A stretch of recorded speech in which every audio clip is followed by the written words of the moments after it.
असल में ना जो धाम थे वो मतलब बहुत पुराने ही थे, क्योंकि उनकी हर एक धाम का फिलोसफिकल और हिस्टोरिकल वो हेतु है। वहाँ पे अवतार ने कुछ काम किया और उस जगह का इस शरीर के साथ और ब्रह्मांड के साथ क्या क्या संबंध है उसकी फिलोसफी भी बताई। इसलिए वो 4 धाम थे। उत्तर में बद्रीनाथ था, दक्षिण में रामेश्वर था, पूर्व में जगन्नाथ थे और पश्चिम में द्वारिका थी। ये मूल धाम थे।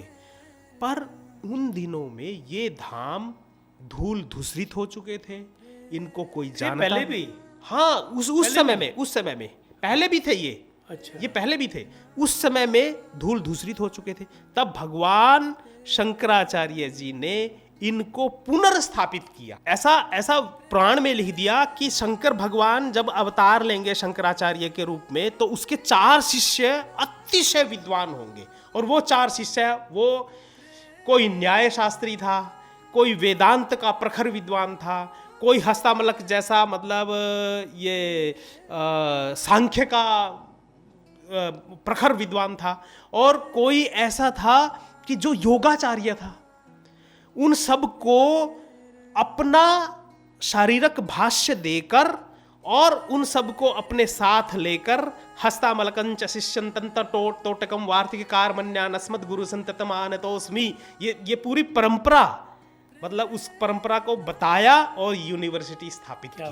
पूर्व में ऋग्वेद स्थापित कर दिया, द्वारका में यजुर्वेद स्थापित कर दिया, यहाँ ये सांख्य अपना सामवेद स्थापित कर दिया द्वारका में, और नीचे ये जो श्रृंगेरी में इसमें यजुर्वेद कर दिया, और उत्तर में अथर्ववेद स्थापित कर दिया। और उसकी वो जितने भी विद्यार्थी रहेंगे वो स्पेशलाइजेशन करेंगे उस वेद के ऊपर, पढ़ेंगे तो सब चीज़ें।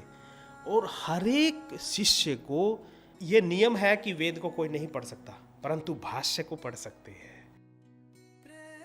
नमस्कार, प्रेरणावाणी केंद्र से मैं जय भगवान सिंगला और हमारे साथ हैं श्री अरुण पराशर जी। पराशर जी, इस पॉडकास्ट में आपका स्वागत है। धन्यवाद। पराशर जी, हमारे दर्शक ना, उनकी बड़ी उत्सुकता है कि हिंदुओं के सबसे बड़े धर्मगुरु आदि शंकराचार्य हुए हैं, जिन्होंने 4 धाम बनाए जी, और पूरे भारत को एक जोड़ के रखने का काम किया। जी जी जी। तो उनका वेदों से किस तरह का नाता रहा? उन्होंने वेदों को कैसे समझा, कैसे लोगों को समझाया, कैसे उनका नाता रहा? ये तो आदि शंकराचार्य जी तो ऐसा बोलना चाहिए कि वेदों के लिए ही उत्पन्न हुए थे। स्वयं भगवान का वो जैसे 24 अवतार हैं, उसमें से 10 अवतार मुख्य हैं। मत्स्य कूर्म वराहश्च नरसिंह वामनस तथा रामो रामश्च कृष्णश्च बुद्धश्च कल्किरित्यपि। इन 10 का पूरा सार तत्व यदि आज हम देखें कलयुग में तो वो आदि शंकराचार्य हैं। जो इन्होंने बातें कही, जो इन्होंने मूल्य स्थापित करने चाहें, जब जैसे गीता में कहा है धर्म संस्थापनार्थाय संभवामि युगे युगे, वो जो धर्म की संस्थापना है वो मत्स्य ने की, कूर्म ने की, वराह ने की, नरसिंह ने की। ये पूरी मतलब प्रमुख रूप से इन लोगों ने जिस तरीके से की, उन सब तरीकों को मिलाया और अपने जीवन में वो स्थापित किया जिसको हम ऐसे करके झांक कर देख सकते हैं, क्योंकि बहुत नज़दीक के अवतार हुए हैं ये हमारे। भगवान कृष्ण को तो 5000 से भी ज़्यादा हो गए और इनको तो कुल 2500 हुए हैं। और यदि यूनिवर्सिटी की माने तो ये तो 788 ईस्वी में हुए हैं, ऐसा यूनिवर्सिटी के पाठ्यक्रम में आता है। अच्छा जी, जो कुछ इन्होंने किया ना वो अपने सबके सामने भी है। सबके सामने है, 4 धाम। और 4 धामों में जो पुजारी रखे उन्होंने नॉर्थ में साउथ का, साउथ में नॉर्थ बिल्कुल का। ये जो 4 धाम हैं ये उन दिनों में, क्योंकि जो जैसे बोलते हैं ना अधर्मम धर्मम इति, जब अधर्म को धर्म समझने वाले लोगों की जनसंख्या बढ़ जाती है तब जो जीवन मूल्य हैं उनके ऊपर आघात होना शुरू हो जाता है और जो प्रतीक हैं वो भी धूमिल हो जाते हैं। ये बात शंकराचार्य के मन में थी और उन्होंने 504 ईस्वी पूर्व वो हुए हैं। जो मठ है हमारे 4, इन मठों का जो पाठ्यक्रम है वो मानता है कि ये 504 ईस्वी में सुधन्वा राजा थे, उनके समय में हुए हैं। और जो हमारी यूनिवर्सिटीज़ में पढ़ाया जाता है, क्योंकि वो एक अंग्रेज़ों की दी हुई दृष्टि है, वो बोलते हैं कि 788 ईस्वी में हुए हैं, बहुत बड़ा गैप है। परंतु अब मठों से निकलने वाले विद्यार्थियों ने यूनिवर्सिटी के पाठ्यक्रमों को लेकर अपने संदर्भ जोड़कर नई नई शोध मतलब ऐसी प्रस्तुत करनी शुरू कर दी है। और ऐसे कई शोध ग्रंथ आए हैं जिसमें चैलेंज भी है एक किस्म से यूनिवर्सिटीज़ को, जितनी भी यूनिवर्सिटीज़ हैं, कि हम जो दे रहे हैं ये 504 ईस्वी पूर्व शंकराचार्य हुए हैं और ये संदर्भ से दे रहे हैं, प्रमाण एविडेंस ऐसे हैं हमारे, शोध करेंगे तो पूरा आएगा उसमें। जी, तो हम उनको उसी तरीके से मानेंगे, क्योंकि हम तो शास्त्र को मानने वाले लोग हैं। वो बिल्कुल वैसे ढाई, हाँ बिल्कुल, यदि 504 ईस्वी पूर्व माने तो लगभग 2500 का समय बैठता है। तो 2500 वर्ष पूर्व की जो सामाजिक परिस्थितियाँ थी देश की और जो राजनैतिक परिस्थितियाँ थी, वो चूँकि राजनीति भी कहीं ना कहीं विचारों के कारण कभी इधर कभी उधर डुलमुलाती रहती है। और उन दिनों बौद्ध के जो विचार थे, गौतम बुद्ध, महात्मा बुद्ध के, वो हावी हो चुके थे, क्योंकि 563 ईस्वी पूर्व वो हुए और बड़ी तेजी से, बहुत तेजी से वो धर्म फैला था।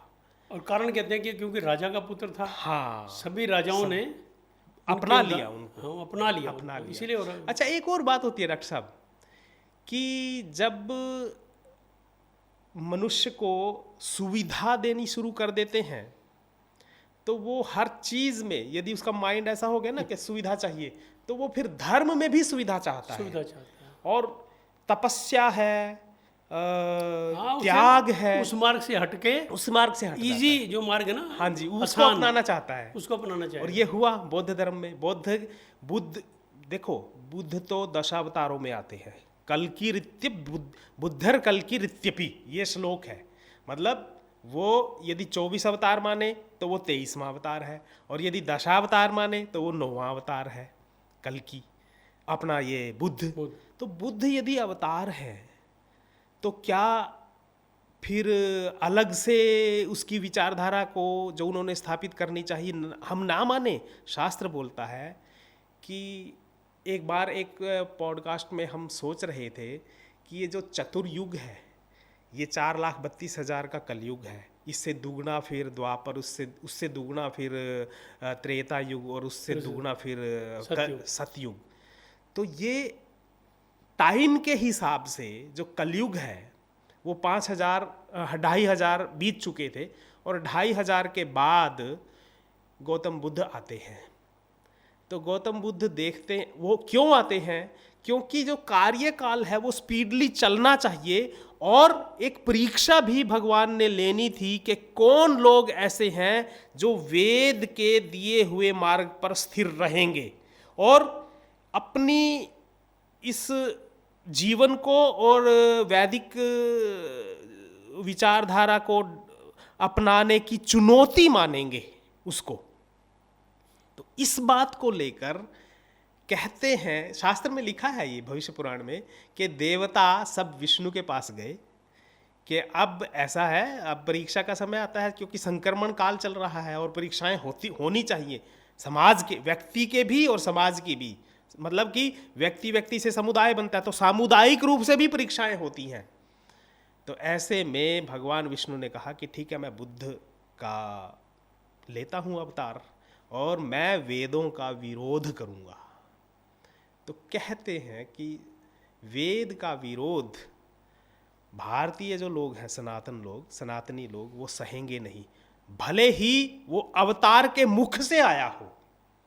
ये बड़ी बात है। मतलब कि यदि आप सनातनी हैं तो वेद को की तरफ मुख करना पड़ेगा। यदि आपका इष्ट देव या आपके इष्ट देव का कोई साथी देव आपको वेद का विरोध करना सिखा रहा है तो उसकी विचारधारा मत मानो। इसीलिए बोला है कि उसका दर्शन और उसकी पूजा कर सकते हैं, परंतु उसका विचार नहीं मानो। जो धर्मम अपना ये क्षण की जो बात है ना, ये अपना बुद्ध ने कहा कि ये संसार है ये क्षणिक है, ये बात वैदिक सिद्धांत के अनुरूप और अनुकूल नहीं है, इसलिए ये बात हम नहीं मानेंगे। और वेद की जितनी भी बातों का, सिद्धांतों का उन्होंने खंडन किया, उसके कारण उसकी विचारधारा को हम मतलब एक्सेप्ट नहीं करेंगे और ऐसे शास्त्र बनाएंगे, ऐसे शास्त्रों की इस तरीके से व्याख्या करेंगे कि वो डिनाय कर देंगे हम समय समय पर। परंतु वही बात है, सुविधा इतनी बढ़ गई थी, बिल्कुल कुछ भी कर्म कांड करना नहीं है, खाओ पियो मजा करो और इसकी बात मानो कि धर्मम शरणम गच्छामि, उसके पीछे जाकर मठों में बैठो, बड़े बड़े विहार बना दिए, उनमें जाकर उसी का जो बताया हुआ है कि ध्यान या समाधि के लिए इन विधियों का प्रयोग होगा, उन विधियों को करो। जीवन कैसे जीना है, हाउ टू यू लिव, ये जो मतलब जब शरीर मिला है, जीवन मिला है, तो उनको छोड़ दो। मौलिक जो सिद्धांत है वो सब खत्म हो गए, वो खत्म हो गए। तो ऐसे समय को देखकर दक्षिण में एक ब्राह्मण के घर एक बालक पैदा हुआ, और वो पैदा जब ये त्राही हो गई कि बिल्कुल हमने तो कुछ ऐसी सोची थी बात, ये तो अधिक भ्रमित हो गए, समझ नहीं आई उसको मानने इसको मानने। तब ये शंकराचार्य जी जिसको कहे मूल अपना शंकर, ये पैदा हुए। और फिर तो हम सब जानते हैं कि किस तरीके से इन्होंने संघर्ष किया। मुख्य बात जो आपने प्रश्न किया था वो ये थी कि शंकराचार्य ने फिर से बौद्ध विचारधारा की शून्यतावाद को और क्षणिकवाद को और नास्तिकता को कहें, उसका विरोध करके वेदों का जो शिरोभाग है उपनिषद, उसको लिया और उसकी व्याख्याएं की, और ये देखा कि कौन कौन सी चीजें एकदम मनुष्य समाज के मन के ऊपर अतिशीघ्र प्रभावित करेंगी, उसको एजुकेट करेंगी उसको। तो उसको ध्यान में लेकर ब्रह्मसूत्र जो है, व्यास ने जो सूत्र लिखे 4 भागों में जिनको बांटा था, उन ब्रह्म सूत्रों को उनके ऊपर भाष्य लिखा और उसका नाम दिया शारीरक भाष्य। और गीता के ऊपर, इन 3 चीज़ों के ऊपर, यानी के उपनिषदों के ऊपर जो कि वेद का भाग है, ब्रह्मसूत्र के ऊपर जो वेदांत का भाग है, और गीता के ऊपर जो स्वयं भगवान कृष्ण ने जीवन जीने के सिद्धांत बताए। तो इन 3 चीज़ों के ऊपर लिखा, इसीलिए इसको इस पूरे के पूरी 3 चीज़ों को वेद त्रयी या इसको वेद सूत्री, त्रिसूत्री ऐसा मान के जो इसके ऊपर भाष्य जो उन्होंने लिखा, इसके ऊपर जो चलेगा वही आचार्य की उपाधि प्राप्त कर सकेगा। अब जिन्होंने इनको सीखा या पहल दिखाई या उस मार्ग पर चलने की इतनी तीव्रता दिखाई, उनको 4 दिशाओं में यूनिवर्सिटी बनाकर उनको वहाँ का कुलपति बना दिया। और ये जो मैं अभी 2 मिनट में बोल रहा हूँ, धाम कहते हैं, हाँ जी, उनको आप कह रहे हो, हाँ, कि यूनिवर्सिटीज बना, हाँ, प्रैक्टिकली उनका काम यूनिवर्सिटी जैसा। हाँ, असल में ना जो धाम थे वो मतलब बहुत पुराने ही थे, क्योंकि उनकी हर एक धाम का फिलोसफिकल और हिस्टोरिकल वो हेतु है। वहाँ पे अवतार ने कुछ काम किया और उस जगह का इस शरीर के साथ और ब्रह्मांड के साथ क्या क्या संबंध है, उसकी फिलॉसफी भी बताई। इसलिए वो 4 धाम थे। उत्तर में बद्रीनाथ था, दक्षिण में रामेश्वर था, पूर्व में जगन्नाथ थे और पश्चिम में द्वारिका थी। ये मूल धाम थे। पर उन दिनों में ये धाम धूल धूसरित हो चुके थे, इनको कोई जानता पहले भी, हाँ, उस समय में पहले भी थे ये। अच्छा, ये पहले भी थे, उस समय में धूल धूसरित हो चुके थे। तब भगवान शंकराचार्य जी ने इनको पुनर्स्थापित किया। इन्होंने स्थापित नहीं किया, अच्छा, उनको पुनर्स्थापित किया। और इसकी एक प्रक्रिया दी। अच्छा, हम ये मानते थे कि 4 धाम इन्होंने नहीं बनाए। नहीं, उसकी एक ये प्रक्रिया दी डॉक्टर साहब।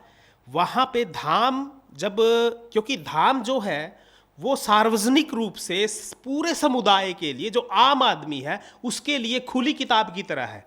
परंतु जो भी समाज में आता है, जो लोक में आ जाता है, वो पहले शास्त्र में आता है, पहले विद्वज्जनों के यहाँ आएगी बात।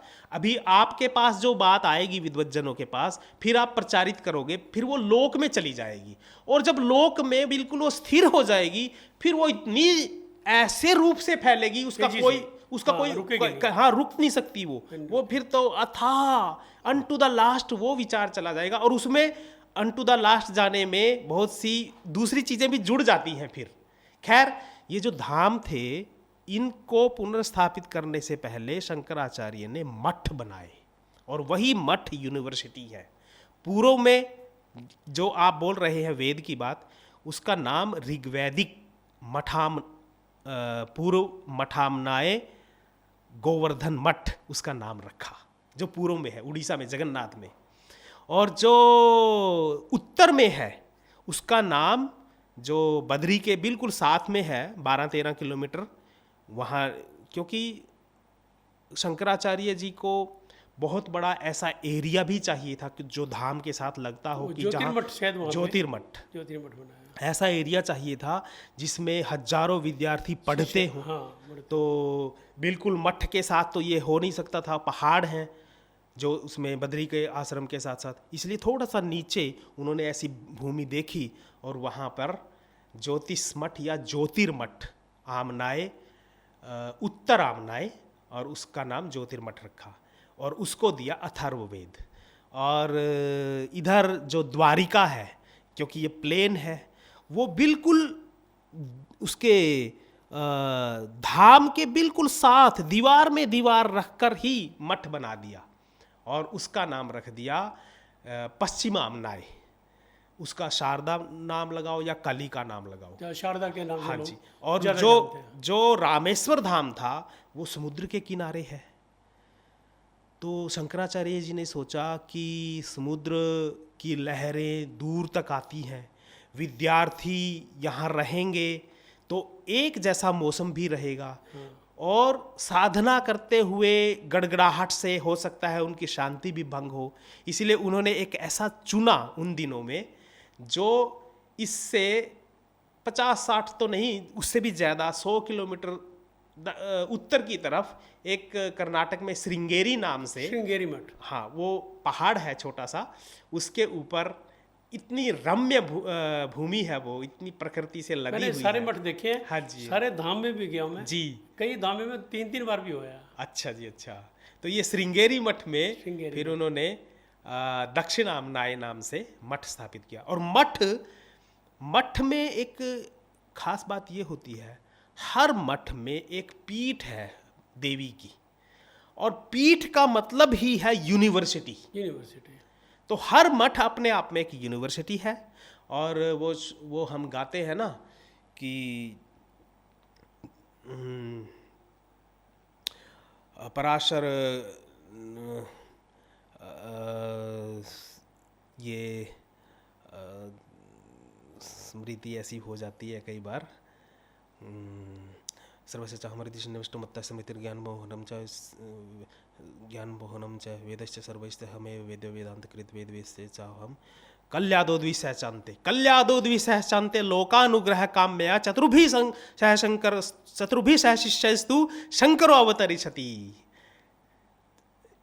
ऐसा पुराण में लिख दिया कि शंकर भगवान जब अवतार लेंगे शंकराचार्य के रूप में, तो उसके 4 शिष्य अतिशय विद्वान होंगे। और वो 4 शिष्य, वो कोई न्याय शास्त्री था, कोई वेदांत का प्रखर विद्वान था, कोई हस्तामलक जैसा, मतलब ये सांख्य का प्रखर विद्वान था, और कोई ऐसा था कि जो योगाचार्य था। उन सब को अपना शारीरक भाष्य देकर और उन सबको अपने साथ लेकर हस्तामलकंच शिष्यंतंत तोटकम वार्तिक कारमन्यान अस्मद गुरु संततम आनतोस्मि, ये पूरी परंपरा, मतलब उस परंपरा को बताया और यूनिवर्सिटी स्थापित की। और हर एक के यहाँ उस जिस आप बात कर रहे हो उस वेद को स्थापित कर दिया। पूर्व में ऋग्वेद स्थापित कर दिया, द्वारका में यजुर्वेद स्थापित कर दिया, यहाँ ये सांख्य अपना सामवेद स्थापित कर दिया द्वारका में, और नीचे ये जो श्रृंगेरी में इसमें यजुर्वेद कर दिया, और उत्तर में अथर्ववेद स्थापित कर दिया। और उसकी वो जितने भी विद्यार्थी रहेंगे वो स्पेशलाइजेशन करेंगे उस वेद के ऊपर, पढ़ेंगे तो सब चीज़ें। और हर एक शिष्य को 10-10 पर शिष्य दे दिए। वो उनके नामकरण करेंगे, कोई सरस्वती करेगा, कोई उसका आचार्य रखेगा, उसका नाम रखेगा। तो इतनी बड़ी एक व्यवस्था दे दी कि संसार ही नहीं, अपना भारत ही नहीं, पूरे संसार में यदि इस तरीके से जीवन जीना है तो इन मठों की तरफ देखकर आपको एजुकेशन लेनी पड़ेगी। और एक एक मठ उसको भारत का कुछ हिस्सा दे दिया कि आपके जो प्रोफेसर्स होंगे, कहें आज की भाषा में जो आचार्य होंगे, वो उस एरिया तक के बालकों को अपनी तरफ लेकर आएंगे, यहाँ मठ में पढ़ाएंगे, और उनको फिर तैयार करके देश विदेश में, जहाँ तक हमारा समुद्र तक तो जा सकता है आदमी, जहाँ तक हमारी सीमा है हिंदू कुश तक, उधर यूनान तक जा सकने की हम जा सकते हैं, और इधर लंका तक तो हम जाएंगे और अपने वेदों का प्रचार प्रसार करेंगे। वेद को फिर से स्थापित करना, मूर्ति पूजा को फिर से स्थापित करना, वेद के जो यज्ञ थे जिनको बौद्ध लोग भांड बोलते थे कि ये क्या है, ये सब बकवास है, उनको फिर से स्थापित करना। और सबसे बड़ी बात, भगवान कृष्ण ने 2500 वर्ष पूर्व जिस तत्व ज्ञान को बोला था उसको भूलते जा रहे थे इतने समय में, उस गीता के ऊपर भाष्य लिखकर उसको फिर से स्थापित करना, ये बड़ी बात थी। मतलब उस जमाने में कैसे, मतलब छोटा बालक 8 साल में सब कुछ प्राप्त करके 16 साल में लिखना शुरू करता है, और 32 साल में पूरा भ्रमण करके और मठों की स्थापना कर देता है। तो हर वेद का जो आपने पूछा है,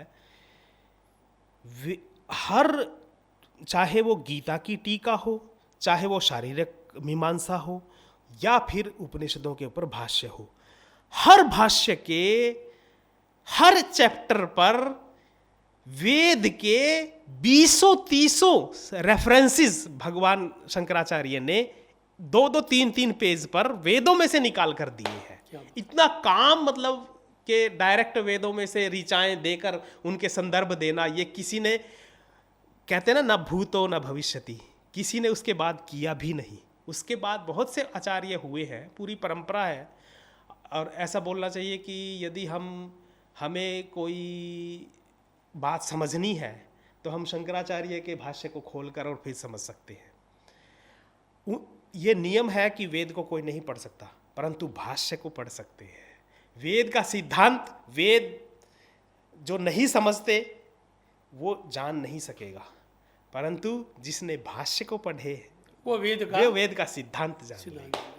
तो मेरे को लगता है आज का जो एपिसोड है वो यहीं तक जी, और जी, फिर इसी विषय पे हम दूसरे एंगल से फिर बात करेंगे। हाँ जी, अगले एपिसोड। हाँ जी, आपका बहुत बहुत धन्यवाद।